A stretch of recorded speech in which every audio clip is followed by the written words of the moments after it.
I bought that Porsche with money my son never saw me earn. He drove it like it was his birthright before he ever asked whose name was on the title. That's the part he forgot on Father's Day. That's the part I never did. Before I get to my son, I need to tell you about a woman named Wanda Price. Wanda ran the front desk at my auto shop on Route 12 outside Lansing for 11 years.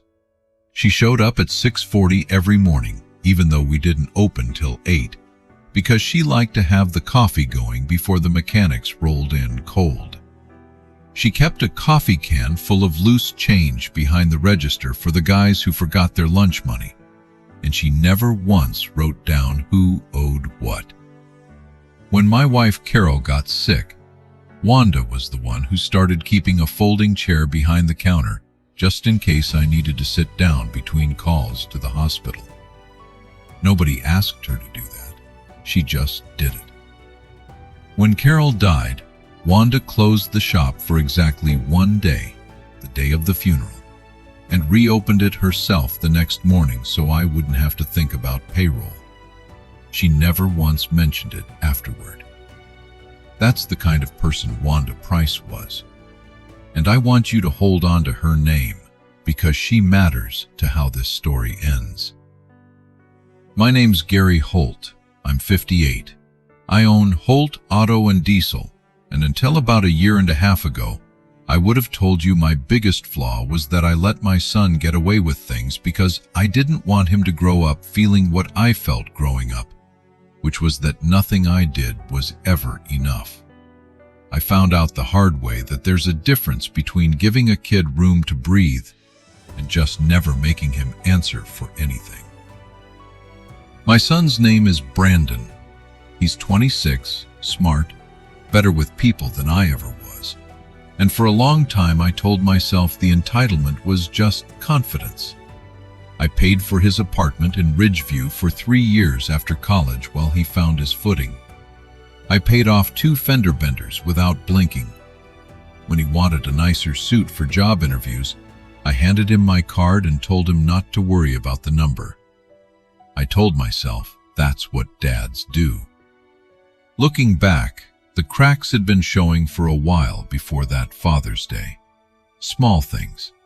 He'd stopped saying thank you somewhere around his second year out of college, and I hadn't noticed exactly when, only that one day I realized the phrase had quietly disappeared from his vocabulary when he talked to me. He started referring to things as his that weren't, not out of malice, I don't think, but out of a kind of drift, the way a river slowly claims land that used to belong to the bank.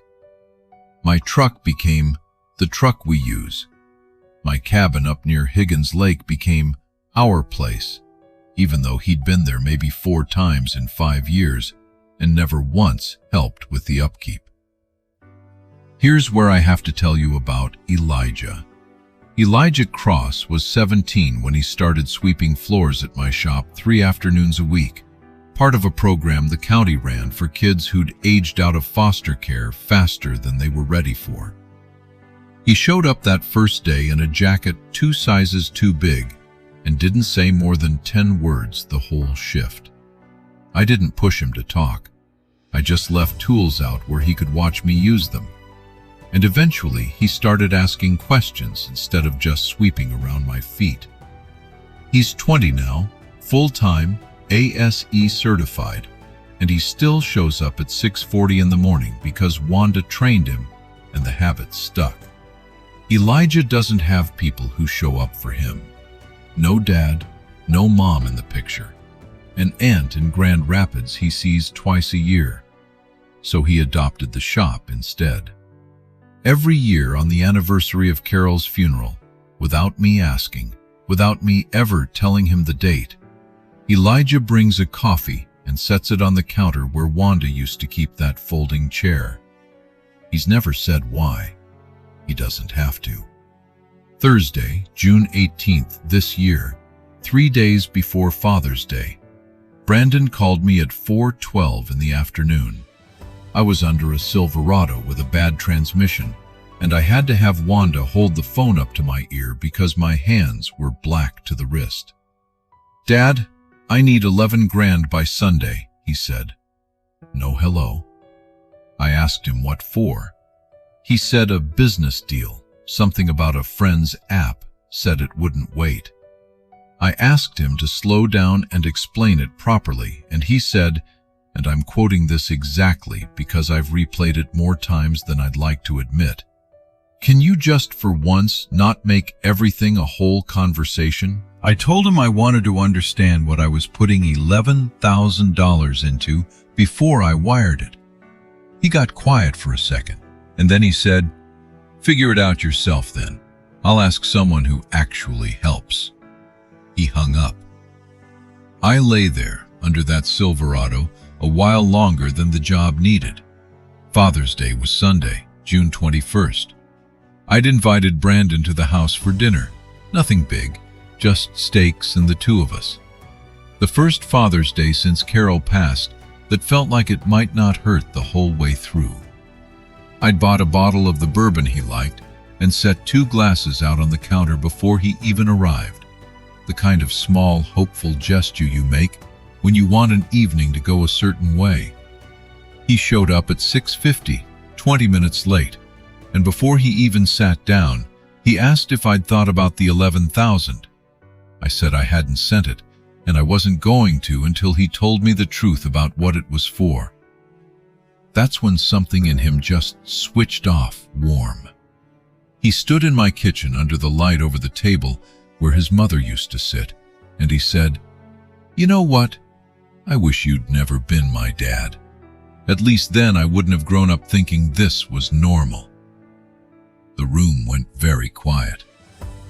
I want to tell you I said something wise. I didn't. I stood up, and the only thing that came out of me was, "Then live as if you never had one." I picked my keys up off the counter. My keys to my 2023 Porsche 911, the one I bought myself 8 months after Carol died, because for the first time in 30 years, there was nobody left to ask permission. And I walked out the front door and drove off. I was 3 miles down Route 12, hands still shaking a little, when my phone lit up on the passenger seat. A text from Brandon. "Bring my car back or I'm calling the cops." I pulled into the gas station at the corner of Route 12 and Fairground Road and just looked at that message for a long time. My car, not your car, not the car, his. I didn't call him back. I called Carol's old lawyer instead, a man named Harold Reyes, who'd handled our estate paperwork for 20 years. It was almost 8 o'clock on a Sunday, and he picked up anyway, because that's who Harold is. "He called the police on me for driving my own car," I said. Harold was quiet a second. Then he said, "Gary, do you want to talk about the will while we're at it?"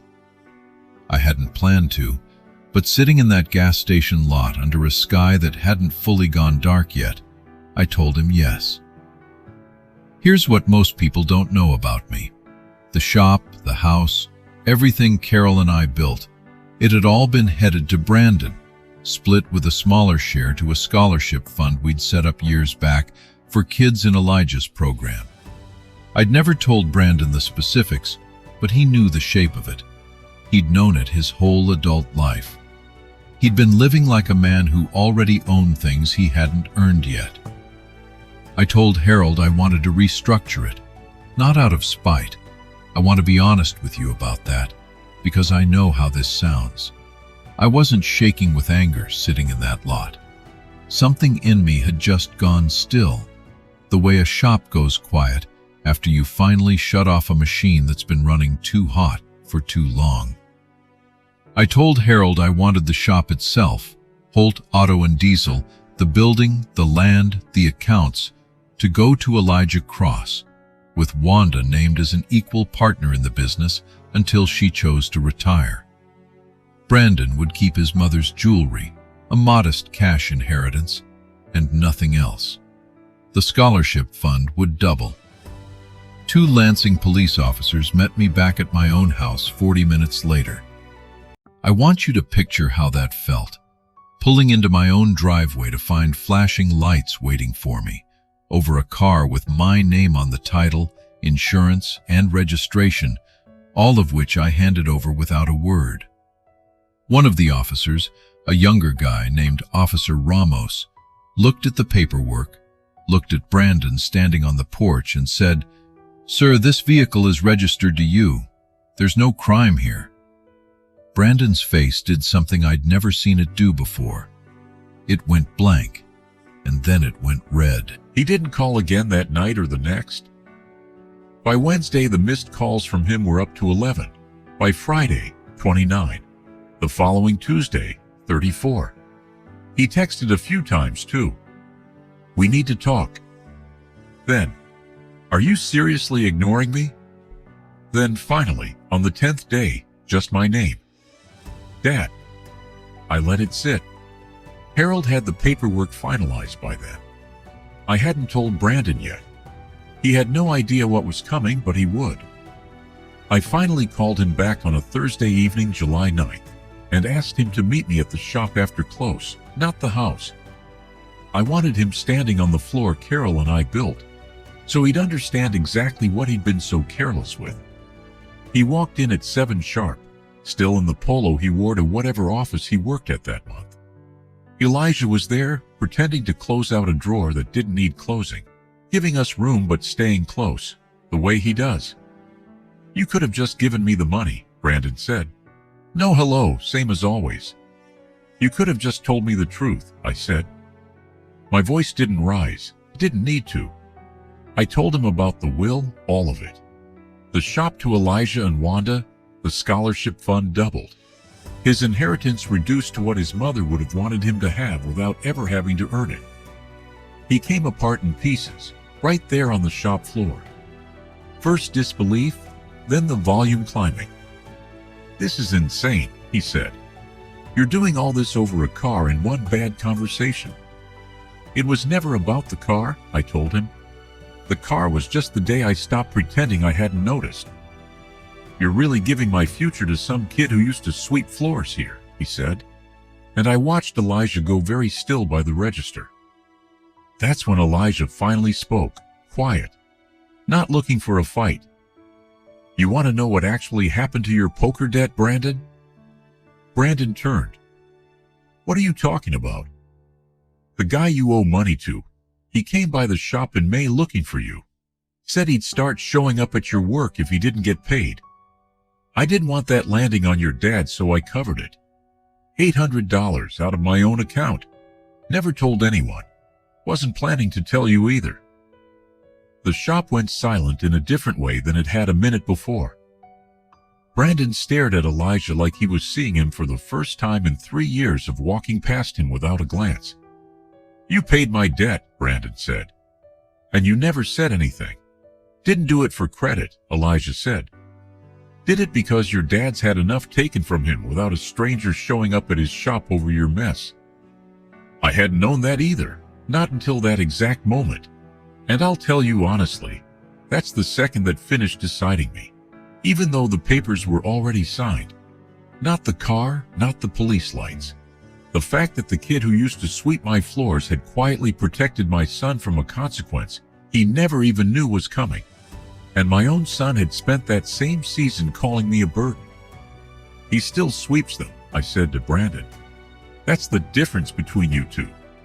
He never once thought he was too good for it, and he never once made you feel small for needing help.